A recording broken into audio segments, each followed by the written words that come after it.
Hey everyone, it's Leanne. Welcome to my channel, Dark Roots Creations. Today's video is going to be my December wrap-up.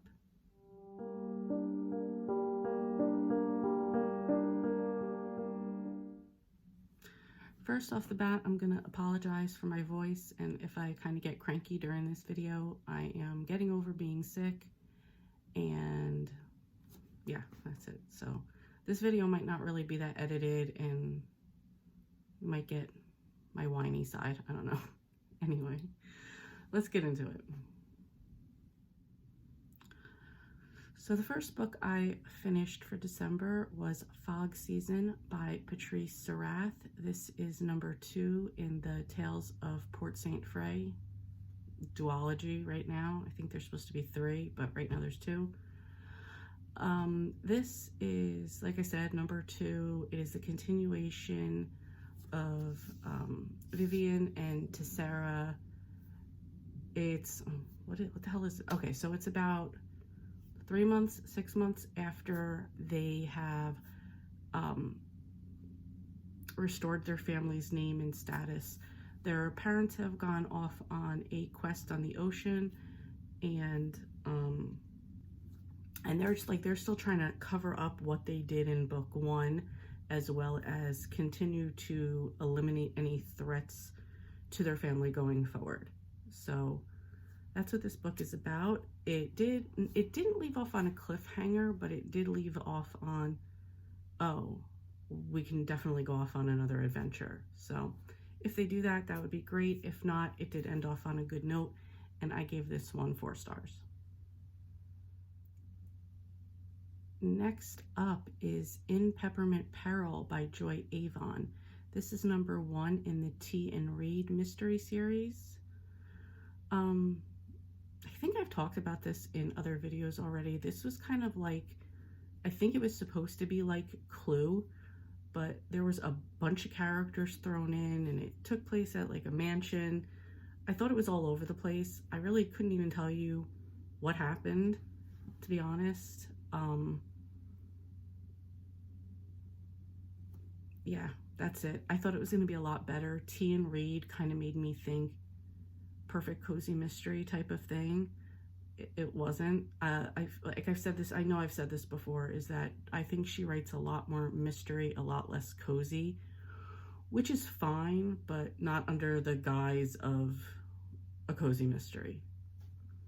I gave this one 2 stars.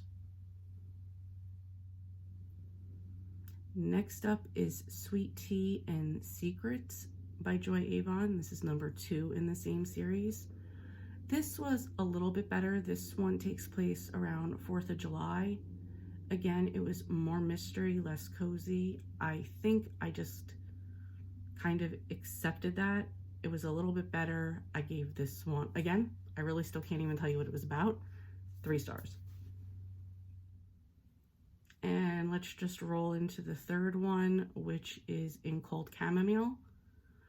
I only read this one because there's 3 books out. I was trying to finish this up for my Serious About Series challenge for 2021. Otherwise, I wouldn't have even bothered. Again, can't tell you what it's about. I know it took place around Valentine's Day. Yeah. You know what? I think I thought this would be more like elaborate tea parties and maybe like a book club type of thing. I thought it would be a little bit more like the Storybrooke Hall series or Storyton Hall by Ellery Adams. I don't know. I just thought it would be different than it is. Anyway, I gave this one 2 stars. If there's more books in the series, I will not be continuing it. All right, next up, I hit some of my Christmas books.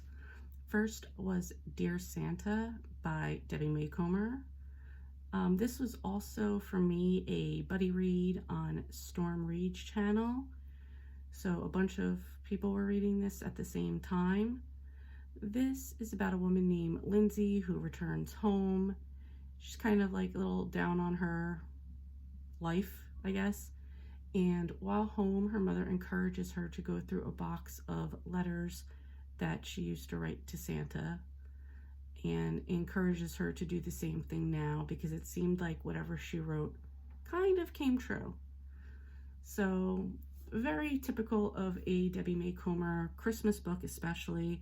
This was super feel good, very predictable, but exactly that type of book that you want for the holiday time of year.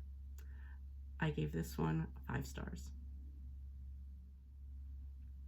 Next is another Christmas book, another favorite author, and that is The Santa Suit by Mary Kate Andrews.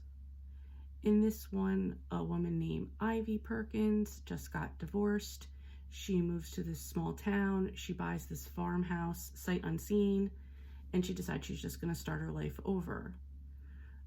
The people that lived there before that had left all of their possessions, and she goes through it and finds this Santa suit, and in the Santa suit is a letter from some girl asking Santa to bring home her dad. For some reason, this just really tugs on Ivy, and she goes about trying to find out the story behind the letter. In the meanwhile, she finds out through people in the town that the farm that she bought, which is named Four Roses, was owned by people that totally did it up for Christmas, and the husband played Santa, she played Mrs. Claus, and I think it's just a combination of the Santa suit, the mystery, the small town, everything coming together that just the magic of Christmas gets to her, and solving the mystery of the Santa suit. And again, a very feel-good, pretty predictable, though it had a really good twist in it, book. Perfect for the holidays if you want that type of thing. I gave it 5 stars. Okay, next was Brazen Virtue by Nora Roberts. This is number 2 in the DC Detective duology. This was about a woman named Grace who's an author. She finds out her sister Kathleen is working as a phone sex operator she just got divorced and she's trying to take care of her kid and pay lawyers and stuff. So she's working as a phone sex operator. The company that she works for was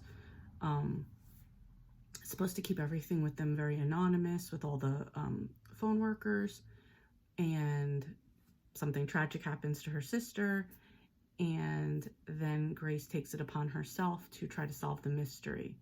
Meanwhile, a detective that lived next door is working on the case, kind of becomes close with Grace, and I wouldn't say they're working together, but they're both working on the case at the same time.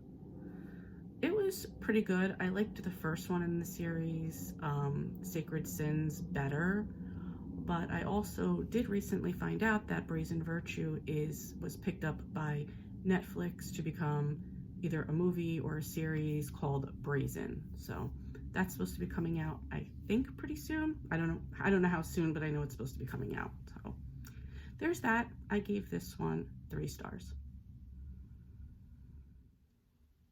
And the last book I read is Mistletoe, Musaka, and Murder by Tina Cashian. This is number 5 in the Kebab Kitchen Mystery Series. In this one, Lucy is supposed to be planning her wedding to Azad. Spoiler alert if you haven't read any of the other books. And at the same time, the town does a polar bear plunge. Somebody dies. It's somebody that Lucy's friends with is accused of murder. Lucy doesn't think it's them, so she goes about trying to find out who the real killer is. I was not a fan of this series. Again, I only read it because it was part of the series about series I was trying to finish for this year, or for 2021, I'm sorry. And yeah, if not for that, I would have stopped a long time ago.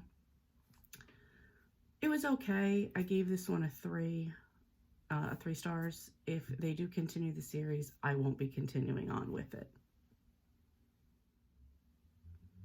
Anyway, so that's it. That's what I read. I was kind of disappointed. I had like 3 or 4 more books planned, but you know, holidays, I started not feeling good. I was kind of in a reading slump, and you know, it is what it is. But anyway, thank you guys so much for watching, and I will see you next time.